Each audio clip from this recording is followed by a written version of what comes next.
Dr. Karan Singh, eminent panelist, my colleague Omita Goyal, ladies and gentlemen, I extend a very hearty welcome to all of you. As you know, today we have gathered here to release and discuss the thematic volume that we have published on food culture of India.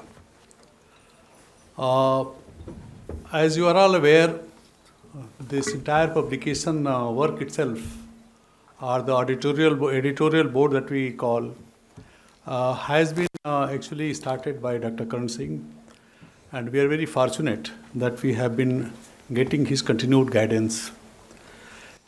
Every year we bring out two general issues of the quarterly and one thematic issue. And thematic issue is one which everybody really looks forward, because this is something which is a very precious kind of volume, where it gives complete information, very interesting piece of information with regard to that subject.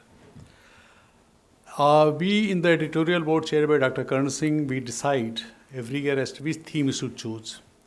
So it was decided in the editorial board that this year the theme should be food culture of India. And accordingly we started working on that. Omita really worked very hard, and she was able to contact the right kind of people who could contribute their pieces to this volume. So I'm sure all of you are going to really enjoy reading this volume. Now to discuss this volume, we have got an eminent panel of panelists. But before that, let me express a very hearty welcome to the Chairman of Editorial Board, esteemed Dr. Karan Singh ji. I welcome the panelists, Ms. Professor Mahalakshmi, Mr. Navtej Singh Johar, Mr. Jamal Shaikh, and the guest editor who is also going to be participating in the panel discussion, who has also contributed hugely to the bringing of this volume, Professor Kiranmayi, Bhushi. So with these, I extend a warm welcome to all the panelists and to all of you, ladies and gentlemen, for your gracious presence. Let us look forward to the nice panel discussion that is going to be taking place shortly. Thank you once again. Thank you.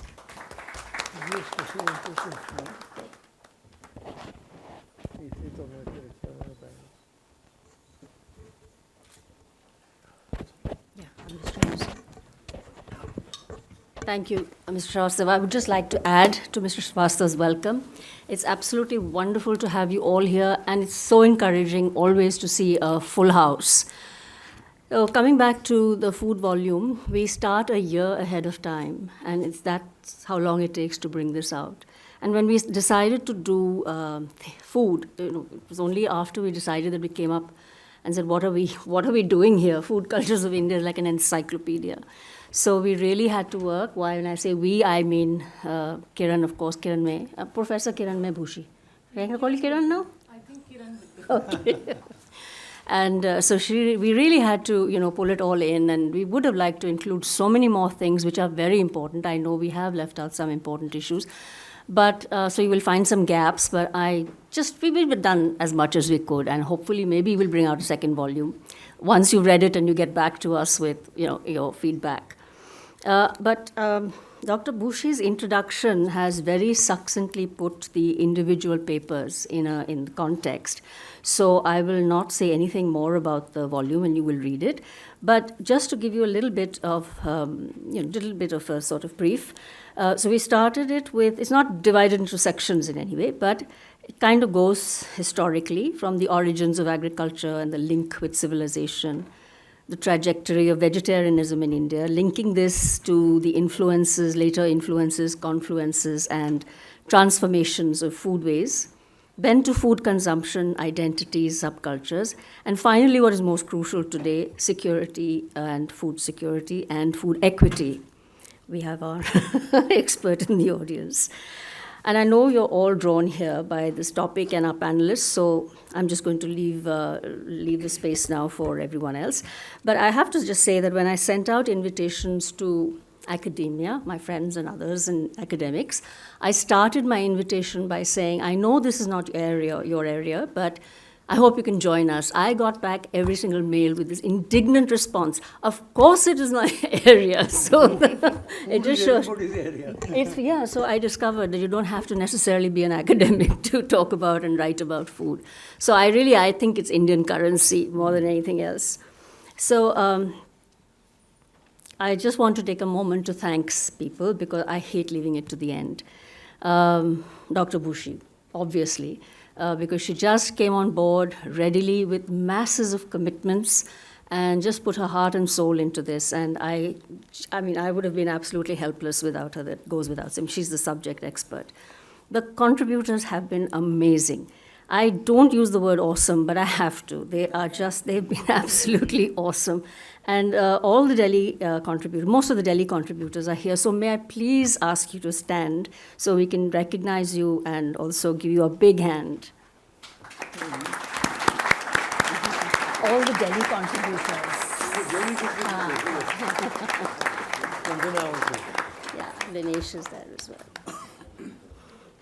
I also want to mention especially Dinesh Khanna, because we used his photographs. He gave them generously. He's written the photo essay, and we had some of his images playing in the background. And of course, our very eminent panel, which is also very diverse. So I know it's going to be a very engaging, and they're very, very concerned that they have to make speeches, but I would like to tell you that you don't have to make a speech. You can just share whatever you have to say. And we've been joined by many young journalists, food writers, bloggers, and we're really looking forward to, maintaining this association with them. And certainly not least, my team in the editorial and publications and also in programs. Thank you all very much. I'll now hand it over to Dr. Karan Singh to take over the proceedings. Should we begin with the sort of formal launch? Yes, I suppose. Yeah. What the Americans call a photo opportunity. Utho ji. Hold up your copy.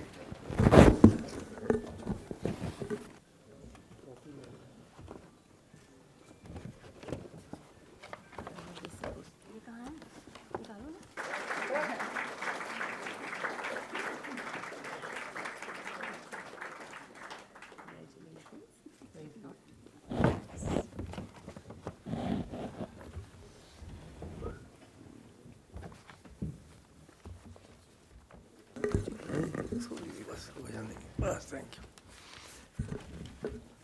The editor, Omita Goyal, and the guest editor,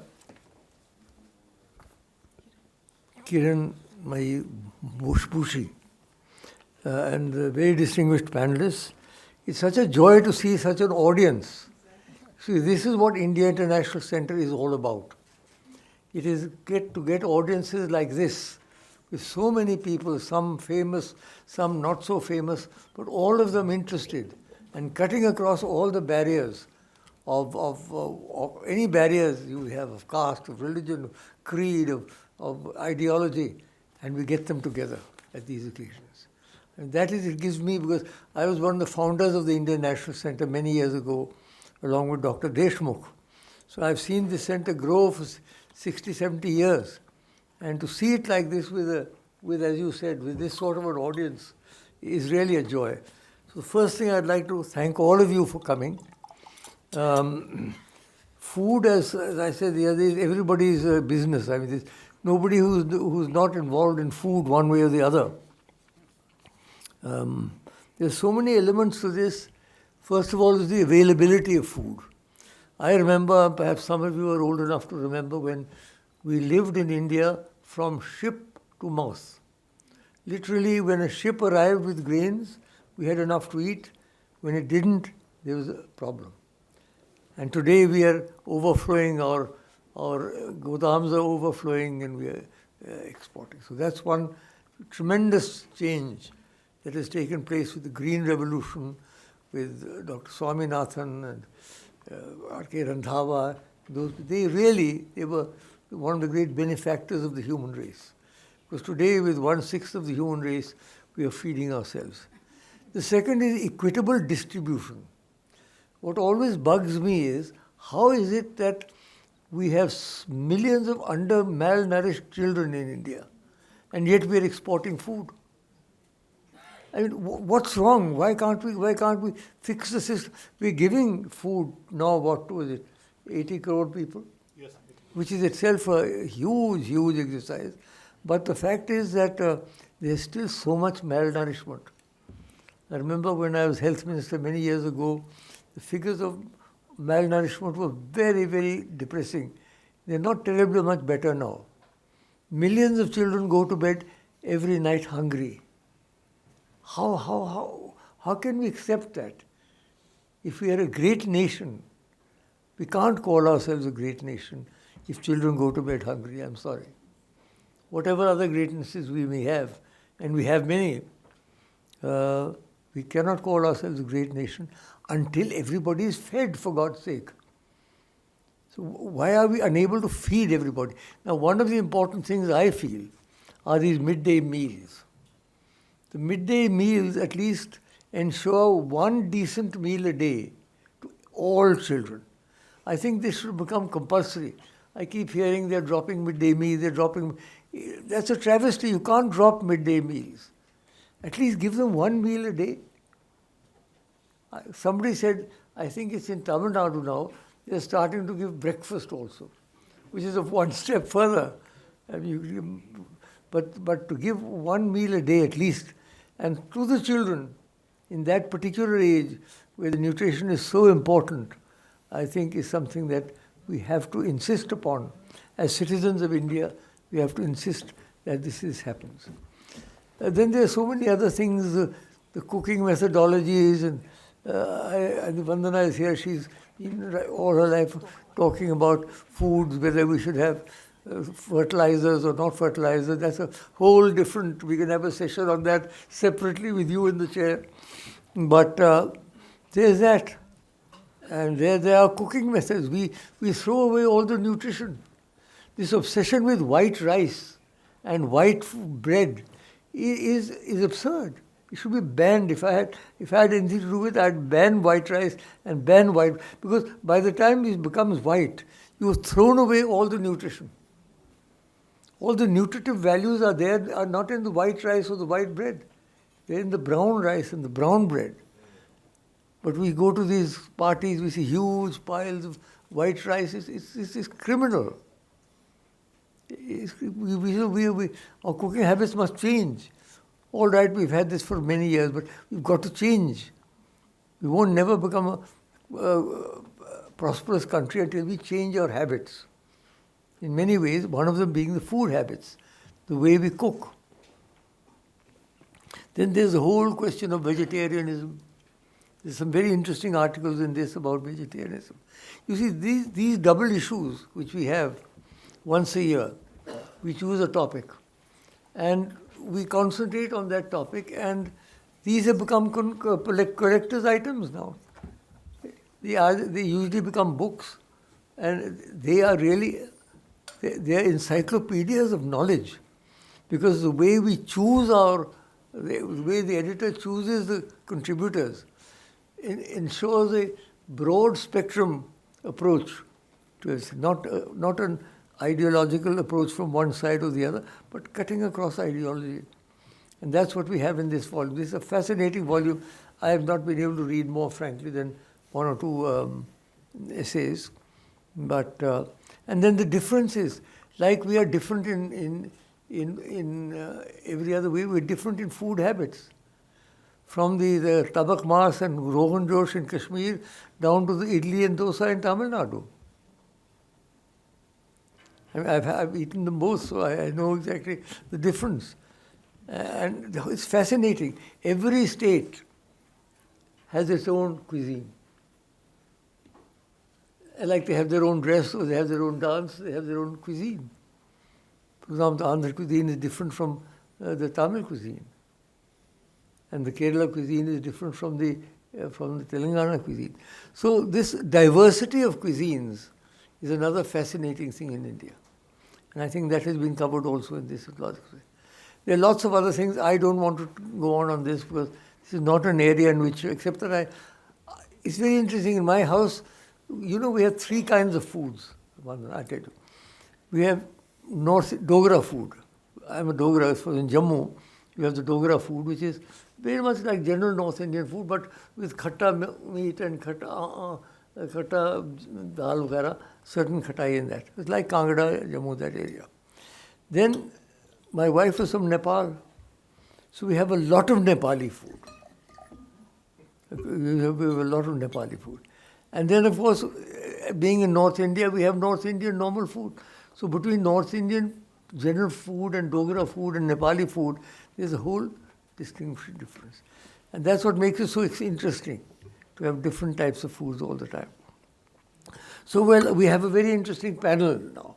So what I'm going to do is, I'm going to call upon the panelists, but I first have to introduce them. Mahalakshmi teaches in the Jawaharlal Nehru University, Center for Historical Studies. Her research interests include the evolution of state structures in the early medieval period in South India, Tamil influences in early historic and early medieval Sri Lanka, interrogating gender and patriarchy in early India, growth and transformation of Brahmanical religious traditions and institutions in the early medieval period in India, the development of Brahmanical and Buddhist art and architecture in South India. Wow, you've done a lot of work. And tribal histories of South India. So you tell me. Particularly the Brahmanical Buddhist tribal interactions in the pre-modern period. You're on, Mahalakshmi. Thank you. Thank you so much. Can I go up there? यहाँ से बोलोगे वहाँ से बोलो वहाँ से मैं all professors like to I do. इनको आदत हो जाती है. But the Indian tradition, I may add, is to sit and speak. In the old days, the Upanishads never wandered up and down all the time. You're supposed to sit. The teacher is supposed to sit and the students are supposed to sit. यहाँ सब खड़े हो जाते हैं. Well, as a historian, I would only say, where is the proof? Thank you so much, Dr. Karan Singh, for that kind introduction. And thank you, Omita, for inviting me to be on this panel. Historians have actually only recently begun examining food histories. Historians have worked or talked about food. In the 1890s, Rajendra Lala Mitra, this very great, well-known scholar of early Indian art and architecture, wrote this fantastic piece called Beef Eating in Ancient India. There's quite a storm around it. So people have been writing about food, but largely these have been descriptive works. But looking at food as something that has to be located in social and historical contexts, that is something that has really happened only quite recently, surprisingly. And to try and understand broader social structures, practices, life worlds, which also means then you're questioning how resources come to be accessed by different sections of society. This is something that really, has really become an exciting field more recently, and I would like to congratulate the guest editor, Kiranmayi Bhushi, an old friend from JNU, and also Omita Goyal for bringing out this wonderful issue on food cultures of India. Now, implicit in this title, as Dr. Karan Singh just mentioned, is the diversity and richness of food in the Indian subcontinent, which has rightly been defined as cultures. Just like now we talk about language cultures rather than just about languages. So food cultures is really an absolutely appropriate title. But at the same time, we also recognize that for the subcontinent, there is an Indianness that we do recognize when we talk about food. I've just come back from outside India, and of course, in many places, I'd have people saying that, we just had Indian food the other day, and somebody would talk about a naan, somebody would talk about a dosa. So there is that Indianness that is also something that is carried, what we do, however, see in historical studies and sociological studies of late is that they're taking us much beyond just this regional diversity. And what they are forcing us to think about is of identities related to food, whether it is predicated on class, caste. Of course, all of us eat food. class, caste, religion, gender. There's so many ways in which we can look at the way in which food as culture also evolves. That macher matha is something that is generally taken, or the poonch of the fish, the tail of the fish, is generally kept aside for the women because it's more difficult to eat. Digest. And there you can see gender playing a role, because it is the women who are the ones who end up eating those parts. So this kind of an identity that you can see related to how food is apportioned both within the household as well as outside is also something that we can recognize. Now, even just if we think of terms for food, in Tamil we say unavu, or we say aharam, or we say sapad. Now, each of these might indicate a positionality, a location in society. Just like in Telugu, we would say bhojanam or tindi. We even say buva. Now, for those who are part of that language culture, they will also recognize that there is a social location in terms of how we are referring to what we are eating, the food culture that we are a part of. And of course, there are these prescriptions that you can eat this, you can't eat that, and so on, but more on that in a little bit. But I think the very interesting thing that I think of when we talk of food is about migrations of people, but also of food. And innovations that come up when we are looking at food, the way in which we even invent so many things. So you don't have this ingredient, you put something else in, and then you create this thing. And I think the best example of that is sambar. We all think of sambar as this typical South Indian dish. But possibly only a few of us, maybe a lot of us here, know that it is an invention in the Tanjore Maratha kitchen of Sambhaji of the mid-1700s. What we find in Sangam literature, there is reference to Italy. There is reference to Thosai. But we do not have sambar over there.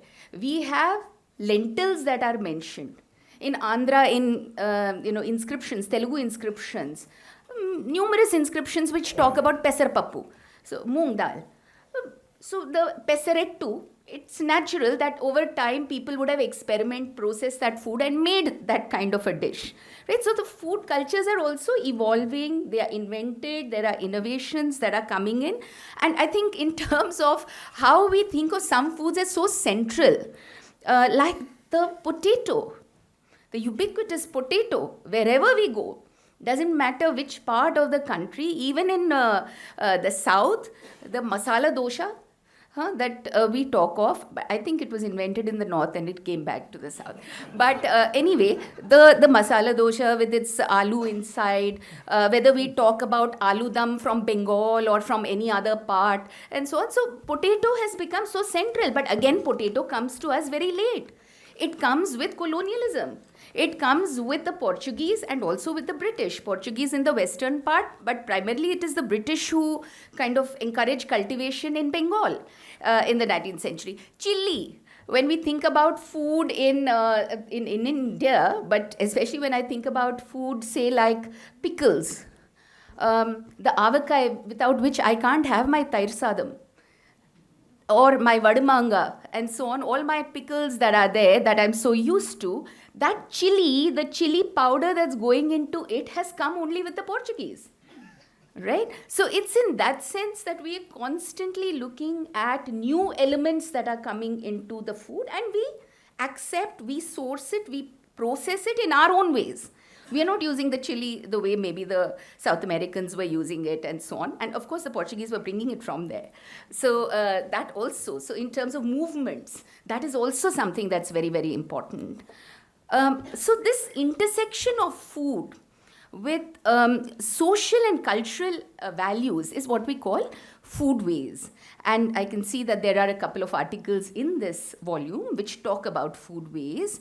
And when we think about some sayings, like in Marathi we say, Anna he Purna Brahma. That food is the complete truth or creation. We see how important this idea of food, of nourishment, is in terms of our understanding of the Brahmand itself, or in terms of the understanding of creation.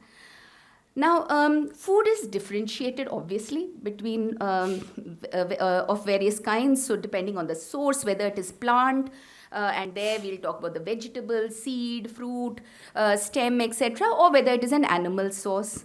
But an even more crucial distinguishing feature is something that this French anthropologist Claude Lévi-Strauss talks of as the raw and the cooked, whether the food is raw or cooked. And of course, he is using this conceptual, this binary to really talk about the way in which we present worldviews through the way in which we understand food. Through the way in which we understand something in its raw form and the way in which we understand it in a prepared form. And that is, a very interesting entry point into the way in which food comes up as a social marker in the early Indian context. If we were to look at, say, some Sanskrit texts which talk about prescriptions of food or taboos on certain kinds of food and so on, the Sanskritist Patrick Olivelle, that some of you may know of, he talks about how, of course, there is the Triguna when we talk about food, that we are talking about the Sattvic, the Rajasic, and the Tamasic food, but there are also other terms which allow us to distinguish between what can be eaten and what should not be eaten. Right? So terms like bhakshya or bhojya, and of course the opposite is abhakshya and abhojya. And what is this? What are these terms? Now, normally when we say bhakshya, we say what should be eaten, and when we say bhojya, what may be eaten. This is broadly the translations that we have. But very interestingly, Olivelle has pointed out that when we look at the texts from the Vedas coming down to the post-Vedic literature, coming down to the Dharmashastras, we find that the number of times these terms occur increases exponentially. So we need to locate it in the kind of new social contexts that are coming up, with the greater social divisions. Why is this related to those social divisions? Why? Because in the abhakshya category, mostly we talk about food sources, those which should not be eaten, food sources that are in the raw form. Mostly it is in that sense. So it's certain animals shouldn't be eaten, garlic shouldn't be eaten, resin shouldn't be taken, and so on. But when we come to abhojya, there we find that there is a prohibition on specific occasions. Now we know that at least by the 1st century BC, the kind of ritual world that is there, it has expanded significantly. So many rituals all the time that are being prescribed and so on in these dharma texts. And in that context, yes, so on specific occasions you should not eat. But there is another way in which also something that is abhojya is being talked of. And that is that food that is not fit to be eaten because it is offered by certain people, certain sections of society. So, also by this point of time, we know the kind of social stratification based on caste that has evolved. And that is why Shahu Patole, in his wonderful book, Anna Hai Apurna Brahma, he says, he does a flip on that, and he says food is not complete Brahman. There are other things also related to the way in which the creation or society evolves. And we need to integrate food. And that lovely book of his in Marathi has just been translated. It's just come out maybe 2 months ago in English. And I think that this is an aspect that we do need to think of. We do need to look at very carefully. And while I think it is important to talk about veganism, vegetarianism, and all of these, especially given the kind of industries that have developed over processing meat, for instance. On the other side, we should also look at the Indian context in which the idea of what is sattvic and what is tamasic is also deeply imbricated in the way in which we understand our identities in caste terms and in other terms. And other kind of thing that I was thinking about is the way in which I will stop immediately. Okay, is how in the Natya Shastra there is this very interesting discussion that is there in the 6th chapter, which is about Rasakarika Nirukti. That is the theory of rasa that is being presented. And over there you have a few verses which try to give the analogy of food to discuss or describe aesthetics.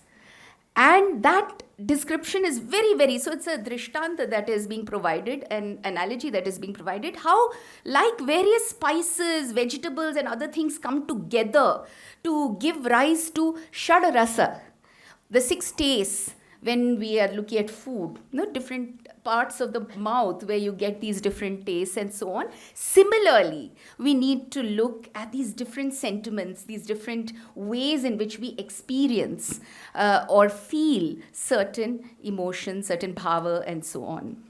And that is where I suppose this great Advaitin, Sadashiva Brahmendra, in the mid-16th century or 17th century, possibly writes in his bhajan, Pibare Rama Rasam, Rasane Pibare Rama Rasam.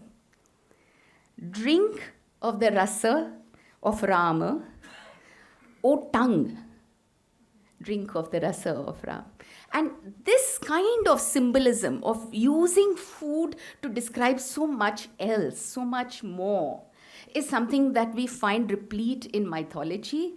There are lovely stories in the Puranas, but in the epics, but in Tamil devotional literature, there are these 2 very interesting stories. One of a woman saint called Karaikal Ammayar, great Shiva devotee. And the story is about these mangoes that her husband gives her and how she gives away those mangoes and her husband abandons her. What does it tell us? It also tells us about how much of liberty do women actually have in terms of the food that is there, even within their household. And the other thing that, the story that's very interesting is the story of this hunter called Tinnan, who gets venerated as Bhakta Kannappa. And this hunter who goes into the forest, he's to prove himself so that he can take over as the chief of the tribe, and he goes into the forest and suddenly he comes across this clearing where there is a Shivalinga, and he's so overwrought with love for the god, and that he says he has to give him the hospitality that he would give any great being.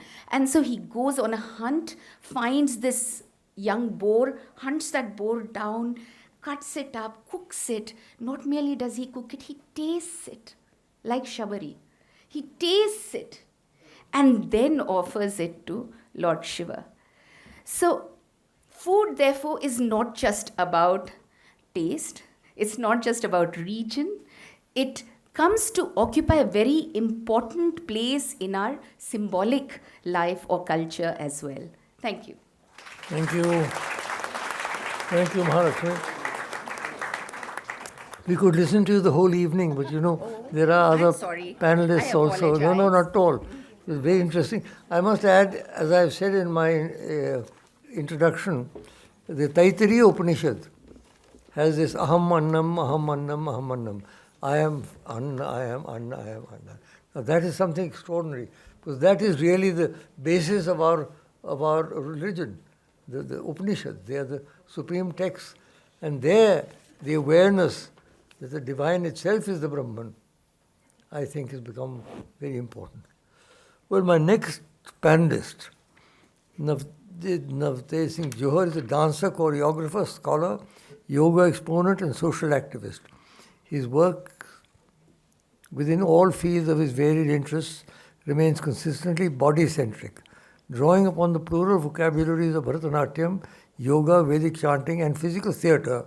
He has devised 2 new methods of embodied practice, the BARPS technique of asana and Abhyas Somatics. Johar teaches dance studies at Ashoka University and is the founder director of Studio Abhyas, a space dedicated equally to practice and theory. What I must add, he has played a very major role recently, as you know. It was Navtej Johar versus the government of India that got rid of that frightful Article 377, which had blighted the lives of millions of people for centuries. So I think in that way, he's one of the great benefactors, not only to the LGBTQI community, but generally to society. So I would give a special applause for that. Navtej, you're on. Thank you, Dr. Saab. Thank you very much for your kind words. And thank you, of course, Omita, Kiran, for having invited me. When Omita, आवाज़ आ रही है ना? When Omita called me and she says कि तुम्हें बोलना पड़ेगा, तो मैंने कहा मतलब मैं क्या बोलूँगा फूड के ऊपर? मैं तो मतलब literally दाल रोटी सब्जी खाने वाला बंदा हूँ, मुझे मतलब फूड में क्या बोलूँगा? But then I started thinking of it, and she just put me on the spot. So, anyways, and I'm happy. Now, in hindsight, I'm happy. So, I don't want to take too much time. Of course, there is no time. I can't take too much in any case. But I want to kind of get to a couple of things that are kind of playing in my mind. First of all, of course, food is cultural, but I think the first thing that we have to really bring ourselves down to realize in no uncertain terms is that there's a direct connection between food and land. We can't, all those other things, those sweet things that we've been talking about, culture and cuisine and language, which, by the way, for a country like India, and I'm a dancer, I know it firsthand. Omita used the word currency. Yes, culture is a currency. And by making culture currency, we have killed culture. आप ये कान खोल के सुनने वाली चीज़ें हैं कि if we make our culture currency, then we have no culture left for ourselves. We have made it a product. And we do it with such alacrity. मतलब थोड़ी बेशर्मी के साथ भी करते हैं. So ये पहली चीज़ है कि all these things are lovely. Cuisines, cultures, they are beautiful. And it also, of course, boils down to identity. Food and culture, food and land, of course. Or when we say land, मौसम, माहौल. गर्मी में अच्छा लगता है, सर्दी में वो दिख नहीं जाती चीज़, मतलब इन चीज़ों का भी. And I'm also seeing that, people are forgetting that. I go to people's homes and they have made a combination of food, which is like, अरे ये क्या combination है? मतलब literally, you go to somebody's home, they have rajma, they have gobi, they have arbi, they have dal, माँ की दाल. मतलब हमारे ज़माने में इसको बड़ा ही बेवकूफ़ माना जाता था कि सब बाई की चीज़ें रख दी आगे आपने, And today, people don't seem to see it. Like I remember, anyways, ये बहुत important चीज़ें हैं. So when it comes to identity, food and identity, of course, food and identity is very, very important. But then when we are, first of all, identity is, cultural identity. There's culture, there's creed, there's caste. And we cannot forget class. सबसे बड़ी जो चीज़ है वो class है. Now चक्कर ये हुआ है कि, modernity is my pet peeve. It is my pet peeve. And what modernity has done is, it has given us this delusional idea of free will, which I am here to define my identity. Like I will freely self-define my identity. आजकल तो ये भी हो गया कि pronouns पे बात आ गई है, that too. Like, I think that's the last straw actually of defining identity. Like, call me they or them, and they नोच के खा लेते हैं if we don't. But the thing is कि this thing of self-defining identity is, of course, it's lovely. And when I say lovely, I also mean that, today, because of these fluid mixtures that are happening, like I can, and I'm, of course, all of us are, like I delight in, having hot idli and sambar in the morning with a bit of mohra puri and, parpa puri or whatever.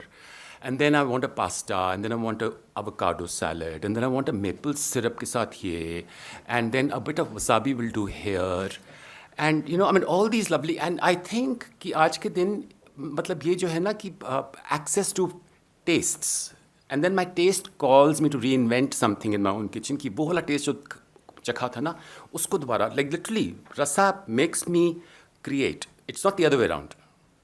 People think it's the other way around, that I make and then rasa is created. No, rasa makes me, I have a memory of ये चीज़, वो चीज़ दोबारा invent करने के लिए. So I really feel that we need to invent a new word today of that very exciting mix and match and at access कि मैं ये भी कर लूँगी. And I feel so special that I know that I can scoff at Nescafe, and I love my filter coffee, and I look down upon people who have this and that. मतलब ये जो इसके लिए ये जो चस्का है ना, this mix and match chaska, I think we need to, I don't have a word for it because there is nothing that approximates this this skill, this freedom, this exposure, and there's a bit of a I mean it places me on a slightly elevated self कि देखो मुझे सब पता है, मुझे fine taste पता है, this fine, हम तो बड़े fine होते हैं, हम तो बड़े और 3 दिन मैं फाइन खा लूँ, चौथे दिन I have to have my dal roti sabzi. मुझसे नहीं, मेरा जब तक मुझे दाल चावल और घी डाल के और साथ में प्याज और आम का अचार नहीं मिलेगा, मेरा नहीं चलने वाला कुछ. So this thing is this thing of self-defining identity is, I think, a very, of course, it's a very liberating thing, but it's also a very, very problematic thing. And I quite, because we feel that, we have free will. My taste has changed. पता नहीं कैसे आजकल मुझे ये चीज़ अच्छी लगनी शुरू हो गई है. And it's the same thing as fashion, like 5 years from now, in the spring of 2028, we'll all like this particular shade of pink, because there are people who are making that pink today. The fashion industry is deciding कि spring of 2028 में कौन सा रंग आएगा, और सबको ऐसे लगना, पता नहीं क्यों आजकल मुझे ये वाला खट्टा हरा अच्छा लगना शुरू हो गया है, पता नहीं कैसे, कि जैसे कि हम तो बेचारे ऐसे ही. So, I mean, tastes are invented, tastes are manufactured, I mean, constructed, and we don't know the difference. Like my maid, वो कहती है भैया मतलब मेरी जो पोती है ना, वो तो बस खाती ही सिर्फ मैगी है, उसको और कुछ अच्छा ही नहीं लगता, सुबह शाम Maggi Maggi Maggi. And I was like, इसको मैगी कहाँ से पता लगा? Of course TV, I mean Maggi, Kissan jam, ketchup. These are the the thing is that food, all these foods are sort of, I mean, food is also upwardly mobile food. There are all these upwardly mobile foods that are around, and we think, just for me, filter coffee is upwardly mobile as opposed to Nescafe or brew or whatever. So अपने आप को थोड़ा सा लगता है कि हम तो जानते हैं, हम फ़र्क जानते हैं, I mean that फ़र्क of coffee and Nescafe and filter. कि दाल नहीं, Maggi. So this thing of upwardly mobile foods, which have become like normal naturalized taste, कि मेरी बच्ची को तो यही पसंद है, पता नहीं क्या है, इसको दाल रोटी नहीं अच्छी लगती. It's not a simple thing. It's not a natural organic thing कि एक बच्चे का टेस्ट ही ऐसा है. वो टेस्ट बनाया जा रहा है, and उसके पीछे एक बहुत बड़ी इंडस्ट्री है. And Vandana is sitting here, so she knows more than I do, and but the thing is कि मुझे लगता है कि पहले कहते थे ना, so to speak, the industry is coming to our bedrooms through our televisions. We don't realize the industry has reached our stomachs. It has truly, truly, truly inside our stomachs, and we are stomaching it, even though we can't, because of course there are unstomachable things in every which way. That's number one. And मैं ज़्यादा लंबी बात नहीं करूँगा, but I just want to say, I mean, we cannot, when we're talking of food, we cannot not talk of the farmers who are coming outside Delhi in a few days.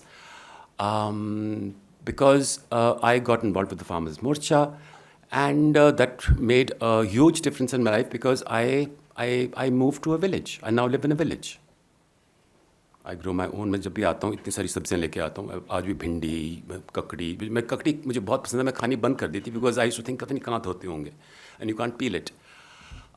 So what I'm trying, and the thing is that when we come to the farmer, I mean, it's a Pandora's box. You can't really get into it. It's not so simple. But we cannot overlook that because they are also compromised. They are also feeling resentful कि जब ज़रूरत पड़ी तो green revolution के लिए तो उनको आगे कर दिया. अब उनका पानी ख़राब हो गया है. मतलब it's a poisoned land. I know Kamla Bhasin, when she was doing this, Kamla and Abha were doing this thing with women in Punjab. I think it was in Himachal actually. And this one woman comes up to Abha and she says, Didi, हम क्या करें? हमारी तो ज़मीन और हमारे आदमी दोनों ही शराबी हो गए हैं. मतलब ये छोटी सी बात नहीं है, रोंगटे खड़े कर देने वाली बात है ये कि हमारी ज़मीन और हमारे आदमी दोनों ही शराबी हो गए हैं. एंड सो अगर ज़मीन शराबी हो गई है और आदमी शराबी हो गए हैं तो जो बात वो करते हैं, even if they are doing, जब लड़ते भी हैं, so there is it's a very dysfunctional, we are living in a very very highly dysfunctional state and we are part of it. ये कहना कि वो उनकी बात है. And also, I think one thing that's keeping us in this loop of ignorance is also, apart from television and everything, is also, this self-gratification like fast food. Ki at tap, ab to hamara, the world taste is at my door. And of course, this self-care, because my identity, the self, I'm literally, I don't want to kind of meander or deviate, but this thing of self-created identity is such a bogus thing in one way, because it's not, there's no free will there. It's a construct. So, of course, it's very fragile. Then I have to self-care. I have to take, the self-care has become such a fashionable word. किसकी माँ self-care किया करती थी 20 साल पहले? आजकल सब they are, doing self-care and going for a massage and getting the nails or stuffing our faces. Like chips is so delightfully self-caring for me. I just love it. I begin to salivate at the thought of Lay's chips. Because namak bhi hai, crunch bhi hai, sab kuch hai. But these self-care things, it's a loop. It's an addictive, compulsive loop. Food has become a compulsive loop for all of us. काम, क्रोध, लोभ, मोह, अहंकार, उसमें खाना सबसे ऊपर है. नमक, खट्टा, मीठा. And I think we are so caught in our loops. खाना आ रहा है, at tap आ रहा है, Italian lunch आ रहा है, Zomato, Swiggy जो भी है. That people are getting so caught up in their own loops of self-gratification, which they think is their right. They think self-gratification is their right. कि और हर चीज़ से वास्ता टूट रहा है. Really, I don't care. And the thing is, it's a bubble. It doesn't work that way. We know that. It's delusional, it's false, and it's incorrect. So मैं ज़्यादा लंबी बात नहीं करूँगा. What I really want to say is कि if the industry has come into our stomachs, मुझे अभी भी लगता है कि industry is and I'm making this statement because I have thought of it, but I might not be able to clarify it, but this is what I thought of when I was thinking. I think the only thing that is left, even though the industry has come into my stomach and the industry has poisoned the land and my stomach, in a way I feel the two things that are still left, जो कि industry हड़पने की कोशिश कर रही है, is actually the land and the body. These two are the only things I have today to protect and to gain my autonomy, is my body and the land. And I might not go any further, but this is what very clearly comes to my mind when I talk of this. Even though my stomach is poisoned, I still have my body. Even though my land is poisoned, and the industry is like looking over it, literally looming over it, I have to protect it. I have to protect my body, and for this I will have to personally make choices, because food हमेशा था कि नहीं मुझे मालूम नहीं है, but आज के दिन हमें ये मतलब नियॉन लाइट्स में लिख देना चाहिए कि food is political. food is political. We cannot deny that. जितना चस्का ला के खाते हैं हम, फिर भी हमें याद रखना पड़ेगा कि अगर हम खाते हैं so we have to, and when food is political, then I have a responsibility to engage with everything connected to food politically. That's all. Thank you. Thank you. Thank you, Navtej, for those very thought-provoking remarks. Our next member of the panel is Jamal Shaikh. He is presently with the R.P. Sanjeev Goenka Group as CEO. He was editor of the Sunday magazine of Hindustan Times called Brunch. It's rather a good magazine, actually, I must say. India's largest lifestyle publication and national editor New Media Initiatives.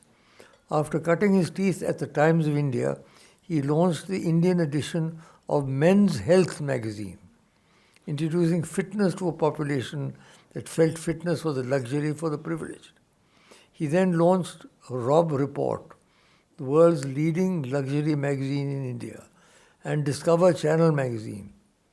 Since his student days, Jamal has been involved with community development as part of Rotaract and has used his power as a journalist to highlight stories of social importance. He is a fellow of the 6th class of the Kamal Narayan Bajaj Fellowship and a member of the Aspen Global Leadership Network. Jamal, you're on. I'm going to stand. Where you like, yes, whatever you like. All we've got left. Thank you, Dr. Singh. Thank you for that introduction. Good evening, ladies and gentlemen. One part I'm going to add to that introduction, long before I was a journalist or a food writer or a magazine editor, I am the grandson of a restaurateur. And my granddad was my dad after my dad passed away when I was 4. And he is the one who instilled the love for food. Every Sunday, we had chefs coming from different parts of the country cooking, where my granddad went and picked up the vegetables, the meats, the ingredients himself. And that is what developed the food. So whatever I say today is really stems from the idea and the passion that my grandfather built into me. Congratulations, Omita and Kiran, for this fantastic book. I think it needs to be an annual double volume every year. You have some fantastic writers, Kurush Dalal, who actually helped me get through the pandemic. He's from Bombay, where I come from as well. And he ran this fantastic series on the A to Z of Indian food during the pandemic on Instagram live chats, if you remember. And did a fantastic job. It's still archived on his page, right? We have my friend Dinesh Khanna here, whose food pictures in this book are like way better than the food pictures my friends admire on my Instagram page. Dinesh, fantastic. And Vikram Doctor, who is actually something about him that he himself may not know, is he's the one who's responsible for me becoming an editor at the age of 25. He is the one who recommended my name to Arun Puri, and that's how I moved to Delhi, and here I am 20 years later. So congratulations, it's a fantastic book, and I am happy. I'm going to keep happy to be here. I'm going to keep my talk brief, but I'm going to begin, if I may, with a little bit of a complaint. I went to Raipur recently, and I reached just at dinner time, and I went to my hotel and I said, what's the local Raipur food I can get here? They served me butter chicken and rice. I refused to eat it, so I went on Google to see best local restaurant in Raipur. Number 1 was Yo Momo.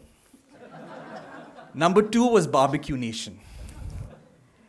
I happened to, it was a state-run festival, and Mr. Baghel was the chief minister at that time. And I went and I met him the next day. And he said, you know, people from Raipur are not proud of our food. You'll only get Raipuri food if you go to someone's home. And I felt really bad. Very promptly, though, he made his assistant point me to the direction of the cultural center or the state-run museum, where I got a thali that evening. But it was great disappointment that I would go to a region and not get local food, local Chhattisgarhi food. It's time we start getting proud of our local cuisine. We have a richness in India that few people have. Forget the dals, the biryanis are a great example. Let the fights remain between the layered biryanis of Lucknow or the pulao-like biryanis of North India or the aloo biryani of Calcutta. They all have their own pluses and minuses. I come from a family where UP biryani is the famous one, but I love the Kerala biryani, and I think that is totally and completely underrated. Just down the road from where we are right now, there's a little cafe called Karnataka Cafe, which serves Karnataka-style South Indian food. The South Indian food which we have grown up with has been just the Tamil-style South Indian food. But even if you have the sambar at Karnataka Cafe, you will realize that there is a difference to the sambar. Till we do not encourage or allow ourselves to find the differences and celebrate them, we will always fall short of truly enjoying the regional cuisines of India. I remember a few years ago when I was the editor of Brunch, I told my columnist Veer Sanghvi, who had written a piece on the best dosas in India, to include Karnataka Cafe. And he said, no, I don't like it at all. Just a few weeks ago, he posted about Karnataka Cafe, and I messaged him and I said, 5 years ago I told you about this. And he said, yes, Jamal, I remember. Right? But the point is, it was on DM. But the more important point is he acknowledged it. Karnataka Cafe today, if you haven't tried it, is also at our airports, at the Delhi Terminal 3, in the domestic as well as the international terminals. And it celebrates Karnataka in a way which is fantastic, because I remember going to Bangalore several times and asking my friends, where can I eat Karnataka food? And them pointing me out to Hyderabadi biryani. Recently, I was in Goa and I discovered something called the Ross omelette, which such few people know of. It is not a morning dish. It is an evening snack that people eat. It's an omelette with a little chicken curry poured over it, served with poi. It is as new, and it's been around as long as it has, but it has been probably a Goan's best kept secret. So it's something, again, I would urge you to go and try. I went to London recently, and I visited a restaurant called Darjeeling Express, run by this very popular chef called Azma Khan. Azma comes from UP but has grown in Calcutta. And I expected Calcutta food. I expected East Indian food. It was the first time I'd met the chef. She's been on the cover of one of my magazines. She was recently, I think she was awarded by Time magazine, one of the most powerful change-making women in the world, just a couple of months ago. And she was sitting at the lunch table with me, and the first thing she ordered was puchka. The second thing she ordered were momos. The third thing she ordered was mirchi ka salan. And the fourth thing she ordered was kosha mangsho.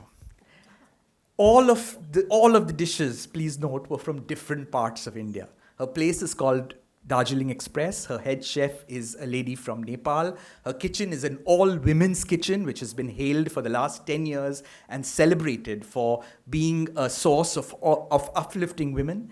And Azma is far more of a social activist and a political statement maker, Navtej, than she is a chef. I did not, unfortunately, get the biryani because she serves biryani only on Sundays for a price of £150 per head. And there is a waiting for the table over there. That's an Indian success story. Then there are the foods from the Northeast, which get ignored so much more than they really deserve to. Yes, there are different cultural habits, and we sometimes may have to make an exception to our regular ideas of food to be able to try them out. But till we don't celebrate each other, where are we? And where are we headed to? And they are as Indian and as much worthy of celebration as anything else. The natural progression from the regional cuisines of India is going to be a restaurant that a well-known chef, international chef called Atul Kochar launched in India a few years ago. It was called NRI, based on the non-resident Indian. And unfortunately, I think it was a little ahead of its time. It had a fancy place at the Bandra Kurla complex. This is about 10 years ago. And it ran for less than a year and closed down. It celebrated the foods that Indians who had immigrated from India invented and reinvented according to the places they lived in. So there was the bunny chow from South Africa, or the dals from Eastern Africa, or the tapioca for Fiji Indians, or the foods from the West Indies. And each one was very enjoyable, but at the same time, it had its heart in Indian food. And that's what I enjoyed the most. A few months ago, I visited the fish and chips place by this well-known British chef, Gordon Ramsay. And his most selling item over there is the fish, which is basically fish and chips in a sandwich form. And the bread is the naan bread. It's time we Indians own every regional food culture we have, because if we don't, other people from around the world will take over. And that's what I will end with. Thank you. Thank you. Thank you, Jamal. Talking of Indian restaurants in London, you perhaps heard of the, Jamal? Yes, you sir. perhaps heard of the joke, the new restaurant is opened in London, Indian restaurant called Karma. It has no menu, you get what you deserve.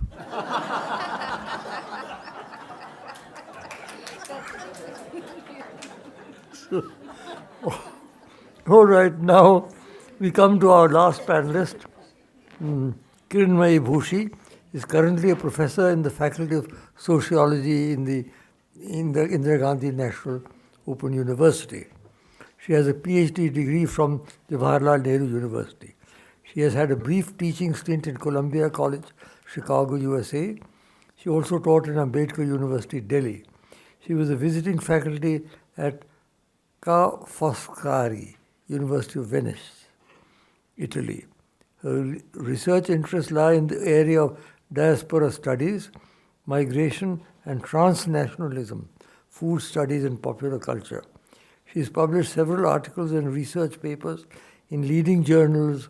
Her book, Farm to Fingers, Culture and Politics of Food in Contemporary India, won the Gourmet Award, Paris, in 2019.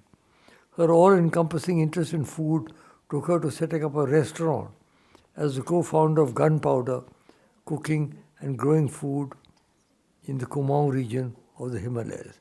She's also our guest editor. You're on, Kiran. Thank you very much, Dr. Singh, and my esteemed panel. Thanks for that generous introduction. Well, food is the currency, as Omita said. It is practically taken over our imagination. There's not a person who doesn't like to talk about food. And if you look at the literature, it's just enormous. In fact, just a few years ago, I think the cookbooks were the most selling, the items in the bookshops. And perhaps now, I think the most watched reels or blogs are all related to food. So clearly, it has captured our imagination. But food is also about politics, as Navtej said. And it's not only about eating. And I think that's what this particular volume tried to bring to you, is to really capture the food landscape in India, using food actually as a lens to really understand the society. And Indian society is complicated, it's complex. And so similarly, when you try and understand food, it gets equally complex.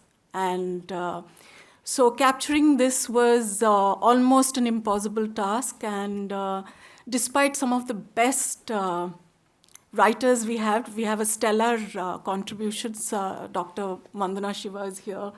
Some of my colleagues, Ishita is here, and Soumya and Madhulika. So we had quite a few interesting articles.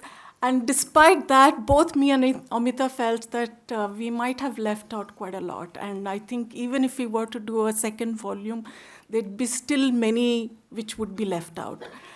Now, given this vastness, how did we even navigate something as arduous as this? We thought, let's start with the history first. Let's start where it all began. And rightly enough, I think Professor Kurush Dalal contributed. And set the ball rolling, so to say. And I think a very interesting insight from this is that food surplus is what starts off the civilizational process. And food surplus also brings it with it a whole range of societal organizations and situations and institutions. And one of which Maha mentioned is the hierarchy. So I'm quickly jumping onto, a period in history where these hierarchies come into force, and then we can see notions around food also get very concretized. Notions, whether it is sattvic or tamasic or gunas, which we often associate with food, all have their relation with a certain formation of society. And that is something that has been a part of our inheritance, and we can continue to see part of that lineage in the way we look at food. She mentioned kacha and pakka foods.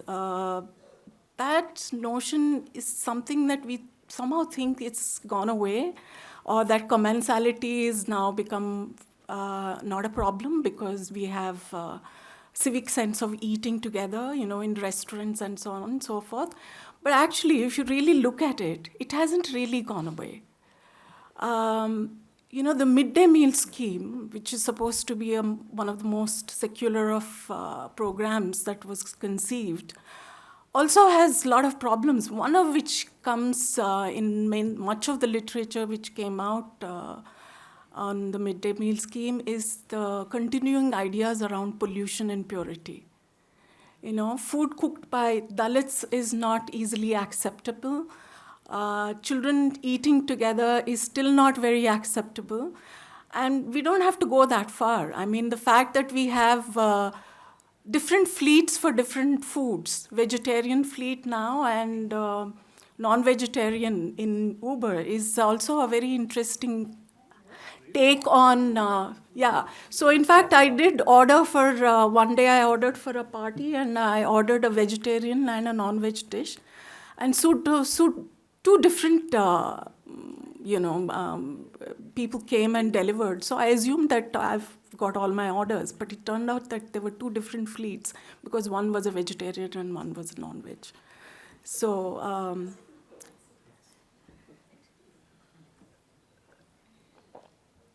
So these notions are very much alive, and that is something that we were very conscious of when we were trying to put together this volume. And much as we talked about the history of food, we also wanted to talk about the hierarchies which are so part of our Indian culture, whether it's casteism or whether it's notions about ethnicity or even gender.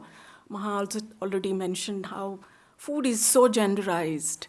But it's also very racialized. We have such stereotypical notions about different ethnicities, so much so that, a lot of monikers we have around people revolve around food, not just in Europe. Europe, of course, the Italians are called macaroni and the Germans are Krauts, and the curry munchers are South Asians.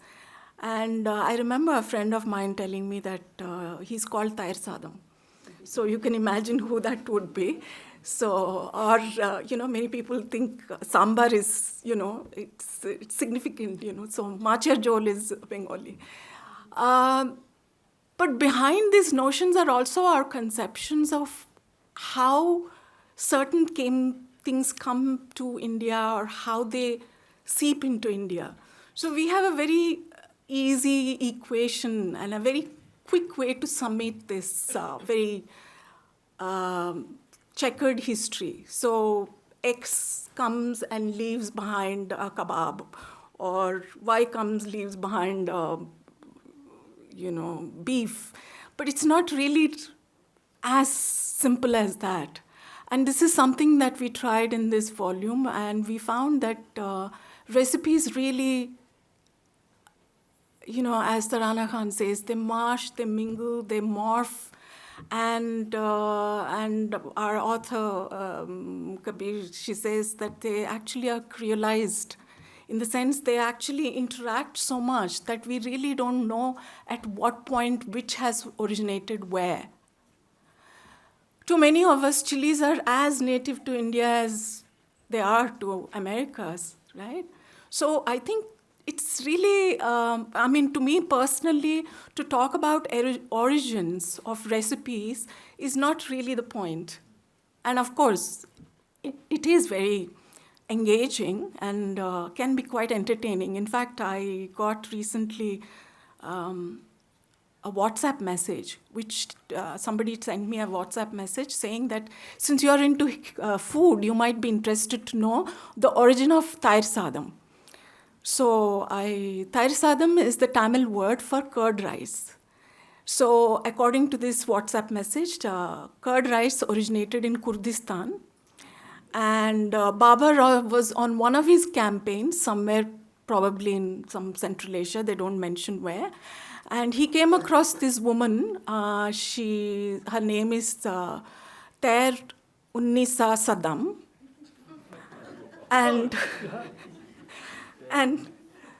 Tair Unnisa Sadam, who served him a dish with pomegranate seeds on topping, as a topping. And I was thinking, oh, that sounds like Sagar Ratna to me. But yeah. So I think origin stories are a bit like that. Though, of course, when Maha says sambar came from, the Tanjore thing, I'll take her word. And because she also said, there is evidence to it. But really, should we be talking about origins at all, Because how far do we go back? Where do we start and where do we end? And so this is my question also for authenticity. What is really authentic? We can talk about traditions, we can talk about certain things which are native, some things which are sustainable, which should be encouraged. And we have a piece in this volume which talks about our first foods, which have been such an integral part of many of our marginal communities. And I think we have a lot to learn from them. The tribal cultures and including the Dalits who have used all the resources as optimally as possible and as sustainably. So those foods which have always been considered poor are now coming into fashion, but not really enough. We still discard half of the wild edibles that are literally growing in our backyards, in our earthen pots, and we still don't seem to cultivate enough things which are edible for the larger good.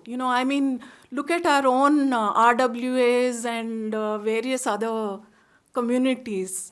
We seem to be so protective about what kind of plants need to be cultivated because it has to be ornamental.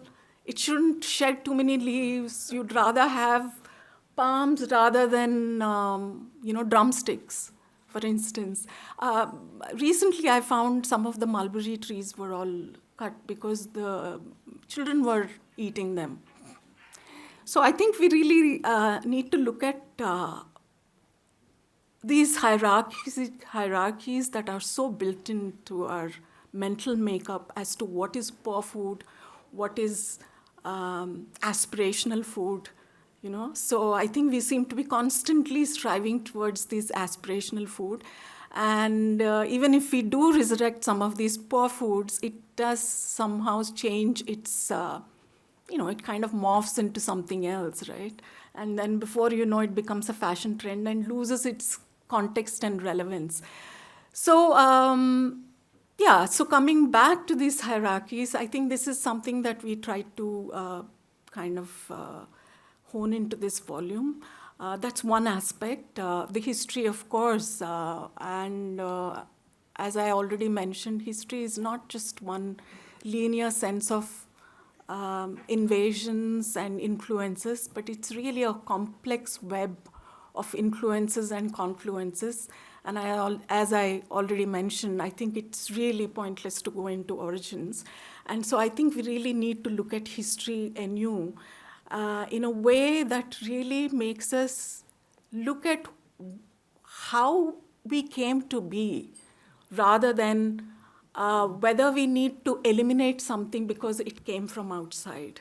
And that seems to be a sort of an imagination which I think I'll partly blame it on the idea of India, which is, we somehow have this notion that there is an essential India, and that whatever has come from outside then need to be removed.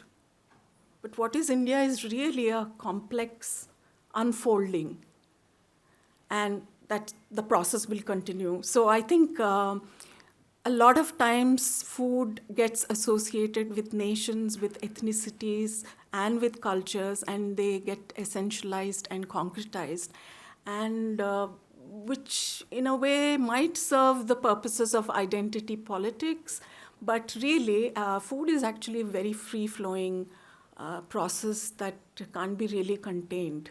And so I think at this point I will stop here just to say that let's capture food in all its fluidity, and also look at the politics of it very carefully. And I haven't even gone into the corporatization of food and its ills on our health. But I would really invite all of you to buy a copy or get a copy and read it, because I really want to leave the room for some interactions with the audience. I think that would be quite nice. So I'll stop here. Kiranmayi, Bhushi.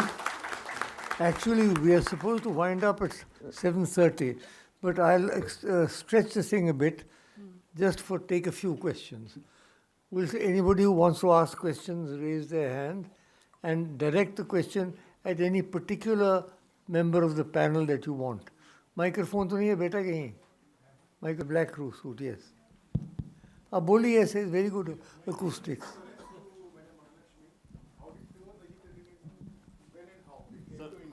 Which is unique to India. When did pure vegetarianism come to India? When and how? How should you know? I don't know. I mean, I think that this idea of pure vegetarianism is really very problematic.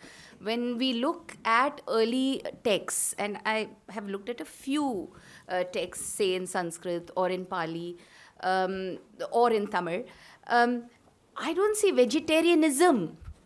I see people eating different kinds of food, which would include fish, which would include meat, which would have vegetables also, or lentils as part of it.